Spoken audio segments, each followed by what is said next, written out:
सगळ्यांचं माझ्या यूट्यूब चॅनलमध्ये मनापासून स्वागत आणि सगळ्यांना आजचा दिवस खूप छान आनंदाचा जावो। तर ना मी हे साईचं जे दही लावते म्हणजे तूप बनवण्यासाठी साय रोज टाकत असते आणि 5-6 दिवस झाले की मग ना तूप बनवण्यासाठी ना ते हलवून घेते मिक्सरवरती। तर ते आज मी ना रात्रीच मिक्सरवरती हलवून घेतलेले आणि आत्ता ना मी त्याचं ते लोणी काढायला लागलेली आहे। लोणी काढण्याआधी ना थोडंसं पाणी ओतलेले कढईमध्ये आणि रात्री एकीने हलवल्यानंतर फ्रीजमध्ये ठेवण्याच्या ऐवजी की मी बाहेरच ठेवलं होतं, त्याच्यामुळे हे पातळ झालेले आणि पातळ असल्यामुळे ना काढताना ना थोडासा ताप होतोय।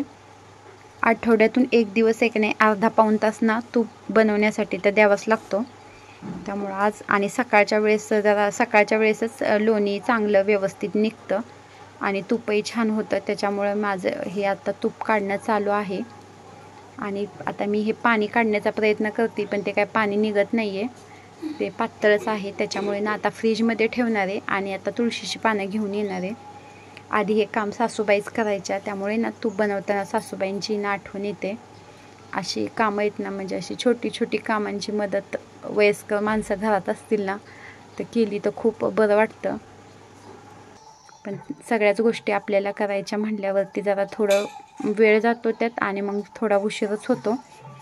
आणि बाहेरचं वातावरण हे बघा असं आहे, आभाळ आलेलं आहे, जरा असं पावसाचं वातावरण झालेलं आहे। रात्री थोडासा पाऊस झालेला आहे पण आत्ताही सकाळचं आभाळ आलेलं आहे। जवळजवळ की नाही महिनाभर झालं आमच्याकडं कसलाही पाऊस नाही आहे। आधी पाऊस भरपूर पडला मेमध्ये आणि आता एवढ्यात कसलाच पाऊस नाही आहे। त्यामुळेच मागच्या 2 दिवसापूर्वी ना मकाई पाण्याने भिजवावी लागली। पाऊस एकदम पडला म्हणजे किती पडावं ते कळत नाही आणि नसला म्हणजे अजिबातच खूपच मोठा गॅप देतोय। पावसाळ्याच्या दिवसातच पाऊस पडला म्हणजे बरं असतं। तर आता तर काय एवढ्या तर पाऊस नाही आहे।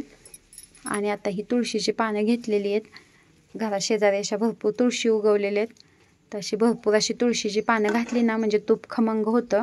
त्यामुळे आता हे तुपात घालण्यासाठी ही तुळशीची पानं घेतलेली आहेत।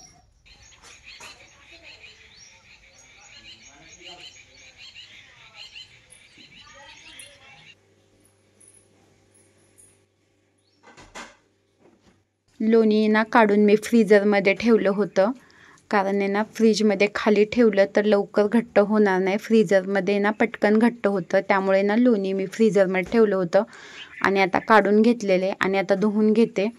म्हणजे ना धुताना ना पातळ असेल ना तर धुताना लोणी जातं पाण्याबरोबर, त्यामुळे आता घट्ट झालेले आणि आता धुवून घेतलेले आणि आता गॅसवरती ना लोणी तूप बनवण्यासाठी ना लोणी गॅसवरती ठेवलेले। तूप बनायलाही भरपूर वेळ लागतो। आज माझी ना देवपूजाही राहिलेली आहे, देवपूजा करायची आता, त्यामुळं म्हणलं आधी पहिल्यांदा ना तूप काढवायला ठेवावं आणि येतानाच मी फुलं घेऊन आलेली आहे। तर तूप काढवायला ठेवलेले आणि आता की नाही पितांबरी, लिंबू आणि मीठ आहे ना ह्याने ना देव घासायचे आहेत। त्यामुळं 2-3 दिवस झाले की आमच्या पाण्यामध्ये ना भरपूर क्षार आहेत, त्यामुळं पाण्यात लगेचच वस्तू आहेत ना अशा पिवळ्या पडतात। त्यामुळं म्हटलं की पितांबरी, लिंबू आणि मीठ आता घेतलेले आणि आता सगळे देव घासून घेते। देवपूजा केली म्हणजे घरामध्ये खूप प्रसन्न वाटतं आणि अख्खा दिवसही खूप छान जातो आणि मनक शांती मिळते। आणि आता हे लिंबाच्या साह्याने ना मी असं घासून घेतल्यानंतर आहे की नाही परत देव धुवून घेतल्यावरती कापडाने पुसून घेणार आहे, म्हणजे पाण्याचे डाग पडतात, कारण आमचं बोरचं पाणी असल्यामुळे ना पाण्याचे डाग पडतात।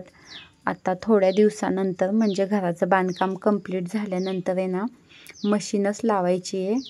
क्षार कमी करण्याचंही मशीन आहे, पण आता बांधकाम चालू आहे, ते पूर्ण झाले की मशीनच लावणार आहे।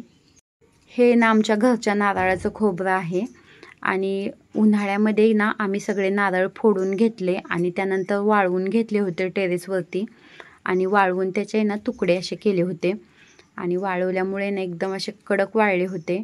आणि हे 16 किलो भरलं वाटतं खोबरं। तर ना ह्याचं तेल काढून आणलेले, हे रात्री मी ना डबे नेताना शूटिंग घेतलं होतं आणि तेल ह्याचं की नाही जवळजवळ 9 किलो तेल निघालेले आणि ना जो चौथा निघालेला आहे ना तो गाईला खाण्यासाठी पेंड होती आहे।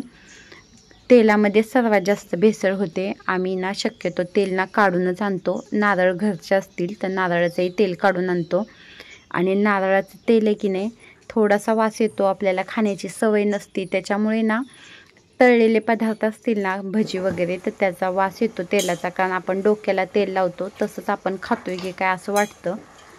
पण थोड्या दिवसांनी सवय होती म्हणून ना तळण्यासाठी वेगळं तेल आणायचं आणि फक्त भाज्यांमध्ये की नाही ह्या तेलाचा वापर करायचा. उपवासासाठी ह्या तेलाचा वापर, नारळाच्या तेलाचा वापर केला तर चालते. दक्षिण भारतातली लोक नाहीतर की नाही असं म्हणजे नारळाचंच तेल खातात आणि डोळ्यासमोर तेल काढून आणलेलं केव्हाही चांगलं.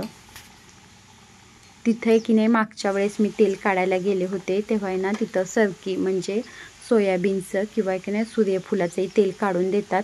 आपण ना विकत द्यायचं सूर्यफूल किंवा सोयाबीन विकत दिलं ना तर ते तेल काढून देतात आणि थोडंसं महाग पडतं, पण की नाही कमी खाल्लं तरी चालते, पण चांगलं खाल्लेलं कधीही चांगलं.